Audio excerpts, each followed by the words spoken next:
हमारे दक्षिण भारत की एक कथा सुनो ध्यान से। दक्षिण में हमारे श्री वैष्णव संप्रदाय का एक स्थान है श्रीरंगम। तो श्रीरंगम में एक वैष्णव रहते थे, उनका नाम था धनुर्दास। क्या नाम था? धनुर्दास जी जो थे ये रूप में बड़े आसक्त थे। इनको रूप देखना बड़ा अच्छा लगता था, सुंदर सुंदर रूप हो। भगवान की इनके ऊपर दया हुई और इनकी जो पत्नी थी वो इतनी सुंदर थी, इतना सुंदर रूप था उसका, उससे इनका ब्याह हो गया। अब ये पत्नी को ही देखते रहते थे, उसका रूप इतना लावण्य मधुर। कहां तक कहें कि जब पत्नी चलती थी तो ये उसके ऊपर छत्र लेकर के उल्टे चलते थे, उसको देखते हुए चलते थे छत्र लेकर के, इतनी सुंदर। एक बार श्री रंगनाथ भगवान की यात्रा निकल रही थी, पालकी यात्रा, और उसी समय ये अपनी पत्नी को लेकर के कहीं जा रहे थे, ऐसे छतरी लेके उल्टे चल रहे थे। वो ऐसे चल रही है, ये पीछे पीछे चल रहे हैं छतरी लेके, उसको देखते हुए। जैसे ही ये निकले तुम्हारा सब उपहास करने लगे, सब लोग आपस में बातें बनाने लगे, सब इनकी हंसी उड़ाने लगे। भाष्यकार स्वामी श्री रामानुजाचार्य जी की जब इन पर दृष्टि पड़ी, देखो संत की दृष्टि में कितना बल होता है। रामानुज स्वामी जी की जैसे इन पर दृष्टि पड़ी, उसको देख करके मुस्कुरा गए और तुरंत उन्होंने अपने सेवकों से कहा, इसको बुला करके लाना मेरे पास। धनुर्दास जी से कहा, तुमको स्वामी जी ने बुलाया, चलो। धनुर्दास जैसे ही गए स्वामी जी के पास, उन्होंने कहा, आज रंगनाथ भगवान की यात्रा निकल रही थी, तुम अपनी पत्नी के ऊपर छत्र लेके चल रहे थे उल्टे। बोले, महाराज मुझे अपनी पत्नी से बहुत प्रेम है, उसका रूप बहुत सुंदर है। मेरा मन होता है कि जब मैं उसको बाहर लेके जाऊं, उस पर धूप ना पड़े, उसके ऊपर छतरी रखूं और उसका रूप निहारता रहूं, इसलिए मैं उल्टा चलता हूं। तो रामानुज स्वामी जी महाराज के मन में ये भाव आया, ऐसी निष्ठा, ऐसा चिंतन, ऐसा समर्पण यदि कोई ठाकुर जी के लिए कर दे तो ठाकुर जी प्रसन्न हो जाए, प्रकट हो जाए।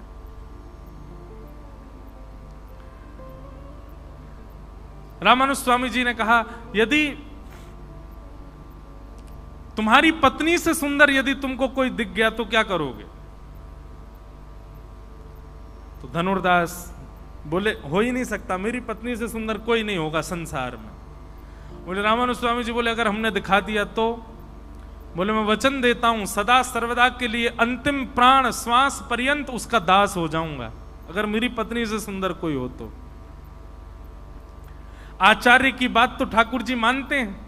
रामानुज स्वामी जी ने तुरंत हाथ जोड़ करके ठाकुर जी से प्रार्थना की, नाथ योग्य है आपकी भक्ति के, क्यों? इसमें गुण पूरे हैं, निष्ठा पूरी है, समर्पण पूरा है, बस संसार के प्रति है। आपके प्रति हो जाए तो एक नंबर भक्त है आपका, कृपा करके इसको दर्शन करा दो। इतने में ही शंख चक्र गदा पद्म धारण किए श्रीमन नारायण भगवान सिर पर मुकुट धारण करके सुंदर मणियां जड़ित हैं और ऐसे कमल नेत्र भगवान मंद मंद मुस्कुराते हुए जैसे ही प्रकट हुए, रामानुजाचार्य जी बोले, देखो दर्शन करो। धनुर्दास ने जैसे ही दर्शन किया, आहा क्या वर्णन करें उस रूप का। वो तो देखता ही रह गया, देख करके मंत्रमुग्ध हो गया, आनंदित हो गया। एक क्षण दिखने के बाद ठाकुर जी अंतर ध्यान हो गए। जैसे ठाकुर जी अंतर ध्यान हुए, रामानुजाचार्य जी के चरणों में गिर गया, मुझे फिर दिखा दो, फिर से दर्शन करा दो। रामानुजाचार्य जी बोले, अब सदा के लिए इनके दास बन जाओ, जैसे अपनी पत्नी के दास बन गए ऐसे इनके दास बन जाओ। अब तो महाराज उसके चित्त में ऐसी भावना आ गई कि अब पत्नी का रूप सुहाता ही नहीं है उसको, बल्कि घर गया, पत्नी को ही लेके आया। पत्नी बोली, आज छतरी नहीं उठाओगे? बोले, नहीं, छतरी वतरी नीचे, ऐसी चलो तुम। रामानुज स्वामी जी के चरणों में जाके कहा, इसको भी उन्हीं का दास बना, तो दोनों मिलके भजन करेंगे।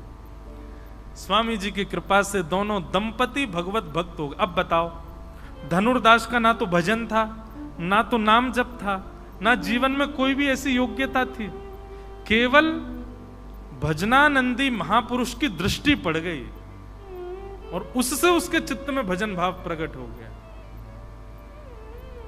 भगवान यही तो कह रहे हैं यहां पर, मैया मन को सुधारने का एक ही तरीका है, जो मेरा स्मरण करते हैं, मेरा भजन करते हैं, मेरा चिंतन करते हैं, मेरे ध्यान में सदैव रहते हैं, उनके बीच में जाया करो। क्या पता कब वो प्रेम भर के तुमको देख लें। उनकी कृपा से ही मन सुधर सकता है मैया, और कोई उपाय नहीं मन को सुधारने का।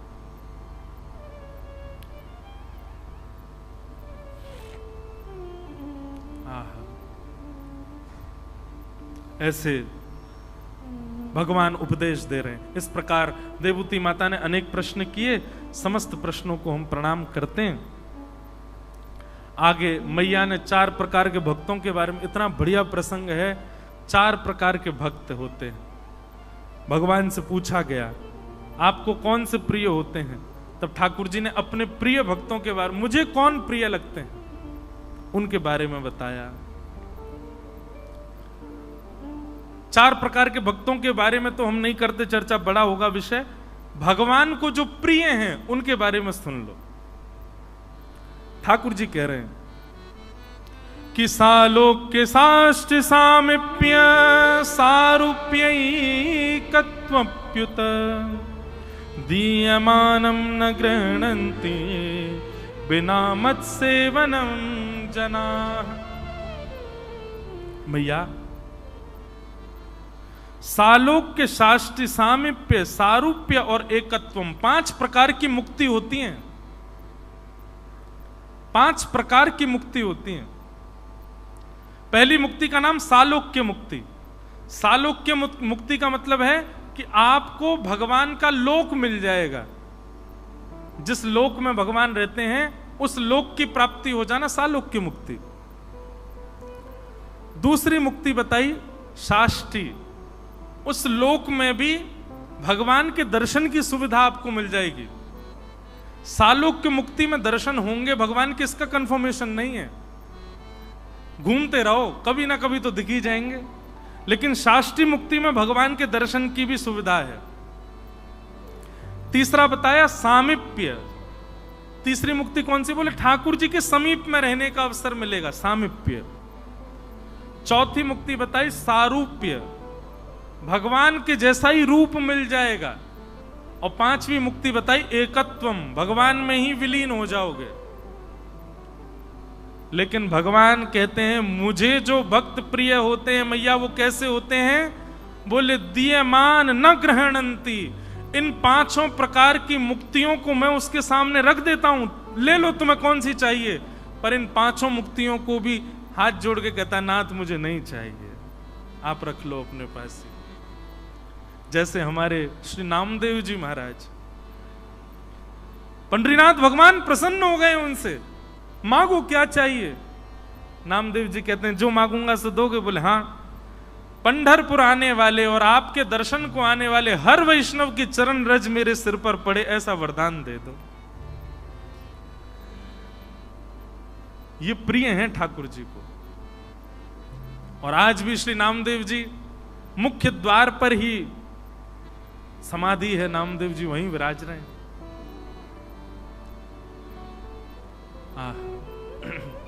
ऐसी भक्ति, ऐसा प्रेम मांगने वाले हमारे ब्रज में गाते हैं,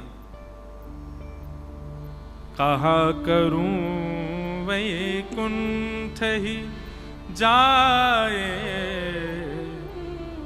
जहां नहीं नंद जहां नहीं यशोदा, जहां नहीं नंद जहां नहीं यशोदा, जहां नहीं गोपी ग्वाल और गाए, कहा करूं वैकुंठ जाए, कहा करूं वैकुंठ ब्रजवासी गा रहे हैं, बोले हम क्या करेंगे वैकुंठ जाके, हमें ना ही चाहिए वैकुंठ। एक कथा आती है भागवत में कि एक बार ब्रजवासियों को पता चल गया कि ठाकुर जी भगवान है। सब ब्रजवासियों ने ठाकुर जी को घेर लिया, बोले लाला तू भगवान है? ठाकुर जी बोले मैं कहता रहूं कि मैं भगवान हूं तब तक तुम मानो ना हो, और अब अपने आप बोल रहे हो कि मैं भगवान हूं। वो नाला सांची बता तू भगवान है? ठाकुर जी बोले हम मैं हूं तो। बोले लाला एक काम करेगा? बोले हाँ, नेक अपने वैकुंठ को दर्शन कराए दे हमें। सब ब्रजवासी बोले अपने वैकुंठ को दर्शन करा दे। ठाकुर जी बोले चलो सबको दिखा के लाऊं, और सब ब्रजवासियों को लेकर के ठाकुर जी वैकुंठ गए। वैकुंठ का दर्शन कर रहे हैं ब्रजवासी। आहा, सुंदर सुंदर अप्सराएं खड़ी हैं, जय विजय पार्षद भगवान के आगे नतमस्तक हो रहे हैं। सूर्य चंद्र आदि सब देवता वहां पर हाथ जोड़ करके खड़े हैं। डुमडुमियां बज रही हैं, नगाड़े बज रहे हैं, ढोल ताशे बज रहे हैं, सुंदर ब्यार बह रही है, सुंदर सुंदर पुष्प वृक्ष आदि नदियां, अद्भुत। भोजन की इच्छा हो गई, 56 भोग प्रकट हो गए। सोने की इच्छा हो गई तो अद्भुत कक्ष प्रकट हो गया। ऐसे सुंदर वैकुंठ का दर्शन किया सब ब्रजवासियों ने, और पूरे वैकुंठ का दर्शन, भोग विलास की सारी सामग्री वहां पर, कोई कमी नहीं है। मधुमंगल श्रीदामा तो बिस्तरन पर कूद कूद के देख रहे हैं, बोले लाला ये तो बहुत जोर के हैं, हम तो यहीं सो जाएं।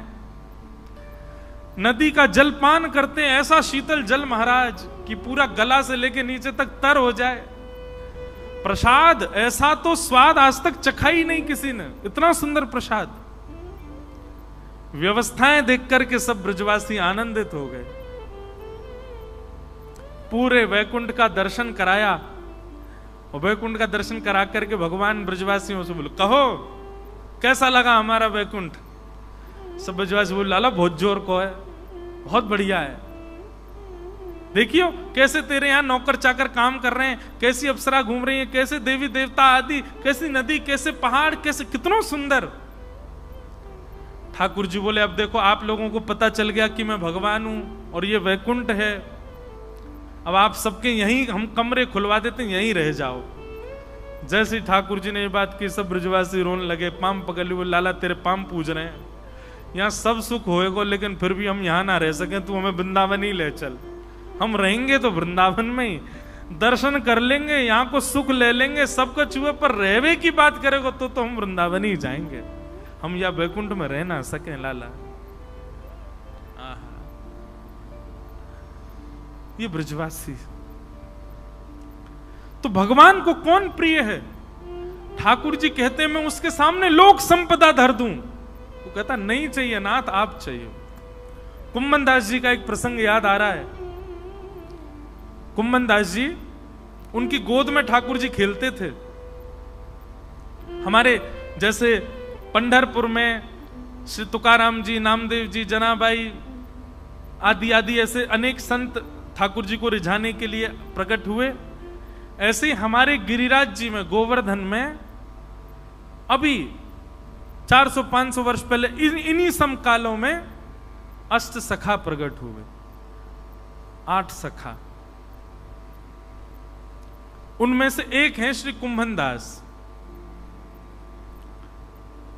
उन कुम्भन दास जी की भक्ति से प्रसन्न होकर ठाकुर जी उनकी गोद में खेलते थे। और इतना ही नहीं, कुम्भन दास जी जब हल जोतते थे, हल चलाते थे अपने खेत में, ठाकुर जी ऐसे अपनी पीतांबरी में बीज लेकर के और ठाकुर जी पीछे उछालते हुए चलते थे कुम्भन दास। आज भी वो खेत हैं हमारे गोवर्धन में, चंद्र सरोवर के पास में। कुम्भन दास जी की गोद में ठाकुर जी बैठे थे और ठाकुर जी कुम्भन दास जी से कुछ चर्चा कर रहे थे। नेक्स्ट से लाला, अच्छा ब्रज में लाला 4 वर्ष के ही रहते हैं, उससे बड़े नहीं होते। 4 वर्ष के ठाकुर जी कुम्भन दास जी की दाढ़ी ऐसे खींच रहे और कुम्भना कुम्भना कह करके बात कर रहे ठाकुर जी कुम्भन दास जी से।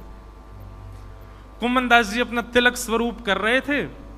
इतने में ही ठाकुर जी को दया आ गई कुम्भन दास पर। ठाकुर जी बोले ये कुम्भना बेचारो इतनो दीन दुखियारो, या के घर में भोजन के काजे भी सामग्री नहीं है, तिलक स्वरूप करवे के काजे आरसी भी नहीं है, बैठवे के काजे आसन भी नहीं है। ठाकुर जी बोले न लक्ष्मी की कृपा करूं या के ऊपर। वो कैसे कृपा करी? एक बहुत बड़ा राजा अपनी आदि संपत्ति दान करने के लिए आया ब्रज में, और वो ढूंढ रहा था कोई भजनानंदी संत मिले तो उसको मैं आदि संपत्ति दे जाऊं। उसने किसी से पूछा तो किसी ने 2-4 नाम बताए, उनमें से एक कुम्मनदास जी का नाम बताया। बोले वो भजनानंदी संत है, उनको दे दो। यहां ठाकुर जी कुम्मनदास जी की दाढ़ी से खेल रहे थे, मन में सोच रहे थे या पे मैं कृपा करूं। इतने में ही राजा कक्ष में प्रवेश करता है कुम्मनदास जी के में, और जैसे ही राजा आया ठाकुर जी अंतर ध्यान हो गए वहां से। कुम्मनदास जी की स्थिति क्या है? कहां चले गए? अरे लाला तुम कहां चले गए? ढूंढने लगे। अरे मेरो लाला कहां चलोगो? पर्दा उठा करके देखें, ऊपर झांक करके देखें, बाहर खिड़की से झांक, मेरो लाला अभी तो कछु कह रहे हो, मेरी दाढ़ी ते खेल रहे हो, कुम्मना कुम्मना कह रहे हो, कछु कहवे वारो, जन कहां चलोगे हो? राजा अंदर आया, अंदर आकर के बोला महाराज मैं आपके चरणों में प्रणाम करता हूं, मैं फलाने जगह का राजा हूं, अपनी आधी संपत्ति दान करना चाहता हूं आपके चरणों में। कुम्मनदास जी बोले भैया आधी संपत्ति अपनी ले जा और जितनी मेरी है थोड़ी बहुत यऊ को ले जा, पर मेरो लाला मुंह को वापस दे जा भैया, मेरो लाला जन कहां चलोगो? कुम्मनदास जी के चरणों में गिर गया, बोले आपको लेना पड़ेगा। बोले मैं तो को वचन देख भाई, दानी दान देवे, लेकिन लेवे वारी की इच्छा नहीं हो तो वो दान पाप हो जाता है, देवे मत। मेरी इच्छा हो तो दियो, मेरी इच्छा ना है ले जाए को वापस। घर वाले खड़े हो गए आकर के कुम्मनदास जी से बोले अरे ले लो ना, बच्चों के ब्याह करने हैं, घर में हमारे में इतनी कमी, बेचारा आधी संपत्ति दे रहा, ले लो ना। क्यों? वो तुम सब चुप रहो, ले जा भैया अपनी संपत्ति को, ले मोह नहीं चाहिए। राजा शाम तक बैठा रहा। कुम्मनदास जी बोले या तो ले जा, नहीं तो मैं जमुना जी में कूद के प्राण त्याग दूंगा। जब इस हट पे आ गए राजा बोला क्षमा करना, कान पकड़ता हूं, जा रहा हूं मैं। संपत्ति लेकर के राजा चला गया। घर वाले कोसने लगे अरे कुम्मनदास कोई समीप आया तुमको देने, तुमने मना कर दिया। कुम्मनदास जी रोने लगे, पतो ना कहां चले गए, मेरी गोद में ही बैठे, वो तो कछु कह रहे, पतो ना कहां चले गए। अर्धरात्रि हुई, गोपाल जी फिर से आ गए। ए कुंभना, जैसे गोपाल जी को देखा दौड़ पड़े, अंग में कहां चले गए आप, मैं आपको ढूंढ रहे हो। ठाकुर जी के नेत्र सजल हो गए। ए कुंभना, तेरे घर की स्थिति देख करके, तेरे हाल देख करके, तेरे परिवार को भाव रख के मैंने मन में विचार किया कि मैं तो पे कृपा करूं, और मैंने वह राजा को चेतायो कि वो अपनी आधी संपत्ति तो को दान करके जावे, तेने स्वीकार क्यों ना कियो?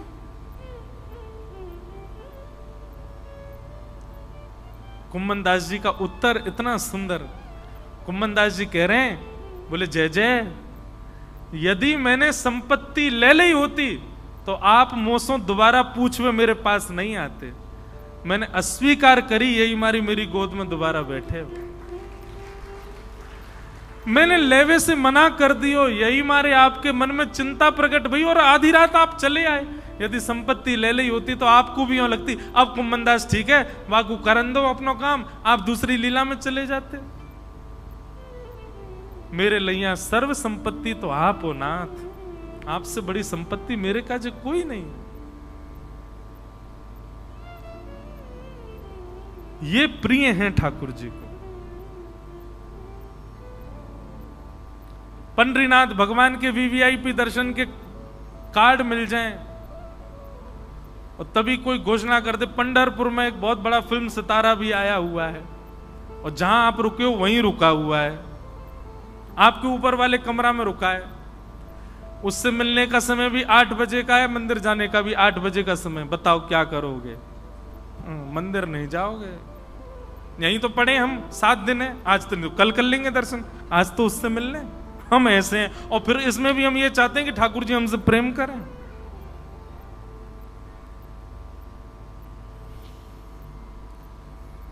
इस प्रकार कपिल भगवान ने अपने प्रिय भक्तों के लक्षण बताए।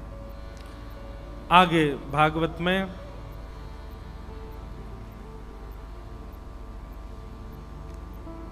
ध्रुव जी का प्रसंग सुनाया गया। भगवान के परम भक्त श्री ध्रुव जी महाराज, जिन्होंने बाल अवस्था में ही वन में जाकर के ऐसा भजन किया कि ठाकुर जी उनके भजन से प्रसन्न हो गए, और प्रसन्न होकर के 5 महीना में ही प्रकट होकर के कहा वरदान मांगो। ध्रुव जी महाराज ने ठाकुर जी से वरदान मांगा है। योऽन्तः प्रविश्य मम वाचमिमां प्रसुप्ताम् संजीवयत्यखिल शक्तिधरस्वधाम्ना अन्यांश हस्तचरणश्रवणत्वगादीन् प्राणान् नमो भगवते पुरुषाय तुभ्यम्। हे नाथ, मैं आपको अपने सर्वांगीण अंग से प्रणाम करता हूं। भगवान बोले कुछ मांगो तो सही। तब ध्रुव जी महाराज एक वरदान मांगते हैं। भक्ति मुहुः प्रवहतां त्वयि मे प्रसंगो भूयादनंत महताम् अमलाशयानां येनाञ्जसौल्वणमुरुव्यसनं भवाब्धिं येष्ये भवद्गुणकथामृतपानमत्त। हे नाथ, मुझे एक ही वरदान दे दीजिए, क्या आपकी कथा सुनने का मुझको व्यसन हो जाए। व्यसन समझते हैं? एडिक्शन। इतना सुंदर सूत्र मिलता है श्री ध्रुव जी महाराज की स्तुति से। मैं कथाओं में कभी कभी कहा करता हूं, संसारी लोग कैसे होते हैं? वो दुख में भी संसार को भोगते हैं, सुख में भी संसार को भोगते हैं। आज मेरा मन बहुत दुखी है, क्या करोगे? बोल आज तो मैं एक बोतल पीऊंगा। आज मेरे यार की शादी हुई है, आज तो मैं जरूर पीऊंगा। आज मैं एग्जाम में पास हो गया, फर्स्ट रैंक आई है, क्या हुआ? आज तो पार्टी होगी, पिएंगे। आज क्या हुआ? आज मैं फेल हो गया, आज तो पीनी पड़ेगी। भाई दुखी हूं बहुत ज्यादा। आज मेरा ब्याह है, आज तो पीनी पड़ेगी। आज मेरी पत्नी छोड़ के चली गई, डाइवोर्स हो गया, अब तो पीना ही पड़ता, इसके बिना तो जी नहीं सकता मैं। व्यसनी संसारी व्यक्ति क्या करता है? सुख में भी व्यसन भोगता है, दुख में भी व्यसन भोगता है, और केवल बहाने ढूंढता है। आज तो बुआ के बच्चे घर आए हैं, रात में पार्टी होगी। आज बुआ के बच्चे जा रहे हैं तो दुख में पार्टी होगी। अब मैं रहा हूं ना आजकल के बच्चों के बीच, पता है मुझे कैसे होते हैं। हर चीज में उनको व्यसन चाहिए। लेकिन भक्त क्यों केवल एक ही चीज को सोच के रखता है? भक्त का भी ऐसा स्वरूप होना चाहिए। आज फर्स्ट आया हूं, आज तो हरिनाम संकीर्तन होगा। आज मैं फेल हो गया, भैया दुख में हरिनाम संकीर्तन होगा। आज मेरा ब्याह है, आज हम कथा सुनने जाएंगे। आज मेरा ब्याह टूट गया, आज भी कथा सुनने जाएंगे। आज मेरे बुआ के बच्चे आ रहे, आज तो हरिनाम संकीर्तन करना ही पड़ेगा। आज मैं बहुत दुखी हूं, आज तो हरिनाम संकीर्तन के बिना चलेगा ही नहीं। ऐसी स्थिति मांग रहे हैं कौन? श्री ध्रुव जी महाराज कि नाथ, जिस प्रकार व्यसनी व्यक्ति व्यसन भोगने के लिए बहाने ढूंढता है, ऐसे मैं भी आपके भजन के लिए बहाने ढूंढा करूं। ऐसी कृपा मुझ पर कर दो। भगवान ने ध्रुव जी के ऊपर कृपा की और कृपा करके कहा, ध्रुव तुम मेरे परम भागवत भक्त हो, लेकिन क्योंकि तुम्हारे मन में इच्छा थी कि तुमको राज्य गद्दी पर बैठना है, तो 36,000 वर्ष के लिए तुम राजा बनोगे पहले, उसके बाद मेरी प्राप्ति होगी। ध्रुव जी महाराज 36,000 वर्ष तक पृथ्वी पर राजा रहे, और उसके बाद आज भी ध्रुवलोक में विराजमान है। बोलो भक्त वत्सल भगवान की। ये ध्रुवलोक जो है, ये ध्रुव तारा जो हमको दिखाई देता है, ये श्री ध्रुव जी महाराज का लोक है। वहां ध्रुव जी विराजमान है। हमारे पूज्य नाना जी एक बात कहते थे, ये तारा सुबह ही सुबह क्यों चमकता है? बोले पूरे दिन तो ध्रुव जी इस पर बैठ के भजन करते हैं, लेकिन ब्रह्म मुहूर्त के समय पर भगवान ध्रुव जी से मिलने के लिए जाते हैं, इसलिए ध्रुव जी पूरे लोक को सजाते हैं, इसलिए वो चमकता है, उसका दर्शन होता है।